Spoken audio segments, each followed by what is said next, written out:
दर्शकों को मेरा पुनः राधे राधे। आज का जो विषय है, ये विषय पुराना ही पेज लगा हुआ है। इसमें मैं बात करूंगा सूर्य के गोचर फल की।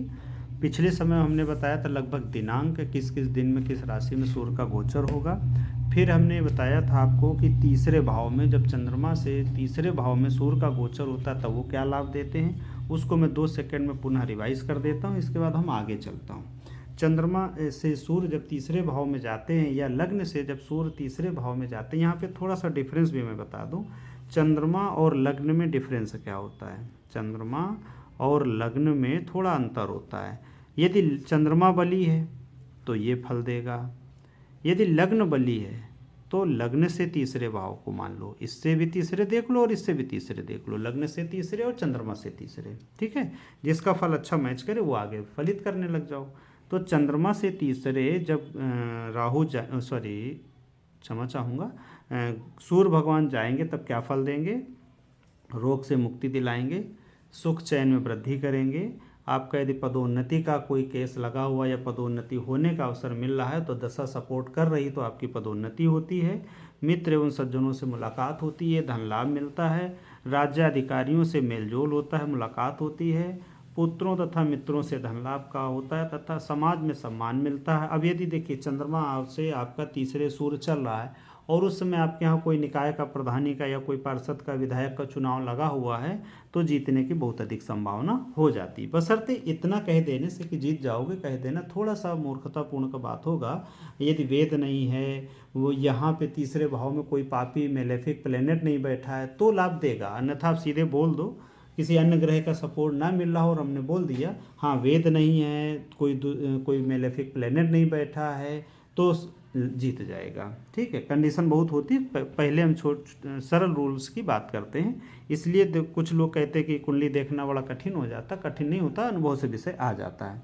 ठीक, अपने उच्च अधिकारियों से बात कर सकता है, करने का पूरा लाभ मिलेगा, धन लाभ होगा, समाज में सम्मान मिलेगा, शत्रु परास्त होने लगते हैं, कोई कोर्ट केस चल रहा है तो आप जीत जाएंगे, व्यक्ति को धन मान प्रतिष्ठा प्राप्त करने लगता है, मिलने लगता है, अपने आप उस महीने मिलता है। इस अवधि में प्रायः पद की प्राप्ति भी होती है और व्यक्ति सबसे सद्व्यवहार करते हुए कार्यों में सफलता प्राप्त करता है। ये हमारा फलित था तीसरे भाव का।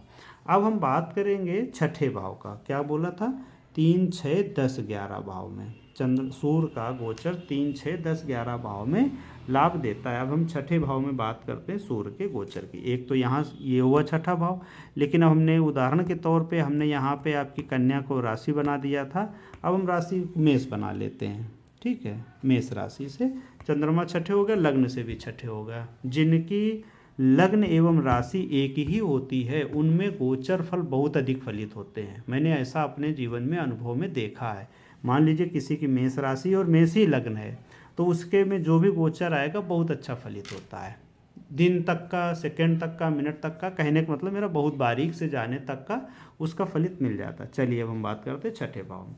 जब सूर्य भगवान छठे भाव में गोचर करते हैं तब व्यक्ति के कार्य सिद्धि होते हैं। देखिए छठे भाव को क्या कहा गया, ऋण रोग शत्रु कहा गया। क्या कहा गया, ऋण रोग शत्रु, और इसे धन त्रिकोण भी कहा गया। चलिए थोड़ी सी बात मैं त्रिकोण की कर लेता हूँ। ये धर्म है, ये अर्थ है, ये काम है, ये मोक्ष है। यहाँ पे काम का मतलब दोनों काम है। ठीक है, हमारे जो लेबर है वो भी है और जो हमारा सेक्सुअल डिजायर वो भी है।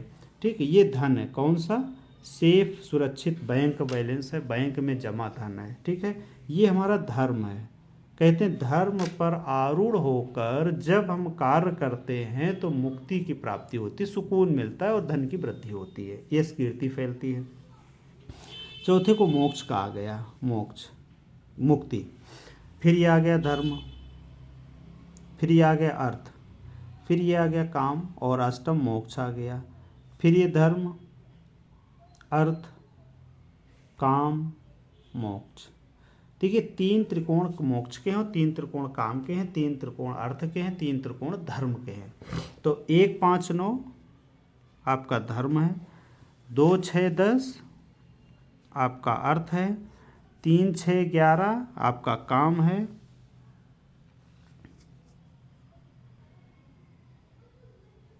3, 7, 11, 4, 8, 12 मोक्ष है।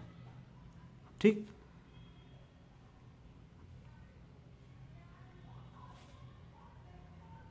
धर्म, है ना। इस तरह से हम चारों केंद्र को, त्रिकोण को देखते हैं। तो इसे धर्म अर्थ त्रिकोण भी कहा गया। यानी कि जैसे अब कोई वकालत कर रहा है, कोई मेडिकल में कर रहा है, कोई मास्टरी कर रहा है, तो यहाँ प्रतिस्पर्धा भी है, प्रतिस्पर्धा के बाद भी लाभ मिलता है, इसलिए इसको अच्छा यहाँ पे ऋण रोग शत्रु को कारक माना गया। ठीक है। तो छठे भाव में जो सूर्य का गोचर जाता है तो कार्य सिद्धि होती है, सुख, जो भी सुख हैं आपके उनकी प्राप्ति होती है, अन्न वस्त्र का लाभ होता है, अन्न, अन्न का मतलब भोजन, ठीक है, भोजन का लाभ होता है, और शत्रुओं पर विजय प्राप्त होती है, चूंकि इसे ऋण रोग शत्रु कहा गया। रोगों का नाश होता है, रोग यहाँ पे कहा गया जब सूर्य यहाँ गोचर करते हैं। राज्याधिकारियों से यानी कि उच्च वर्ग के लोगों से लाभ होता है। अपना स्वयं का प्रताप डंका बजने लगता है, जैसे फिर मैंने कहा कि अब चुनाव का समय चल रहा है, तो यदि आपका गोचर चंद्रमा से या लग्न से सूर्य का छठे गोचर चल रहा है और मेलेफिक प्लेनेट का कोई भी ऐसा कनेक्शन नहीं है जो उसको मेलेफिक कर रहे हों, तो चुनाव में जीतने की पूरी संभावना रहती है। ठीक है। और शोक मोह आदि भावों का नाश हो जाता है, चित्त स्वस्थ रहता है, मन में प्रसन्नता रहती है, रुका हुआ धन भी आ जाता है, आपके रोग होते हैं उनसे मुक्ति मिल जाती है।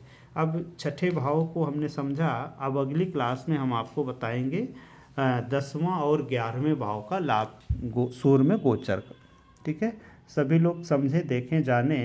यदि कोई शंका हो तो आप कमेंट्स बॉक्स में डाल सकते हैं। अगले कुछ दिनों में हम अपना मोबाइल नंबर भी देने लग जाएंगे, जिससे किसी को अगर कोई संपर्क करना है, पूछना है तो पूछ भी सकते हैं। सभी को मेरा पुनः राधे राधे।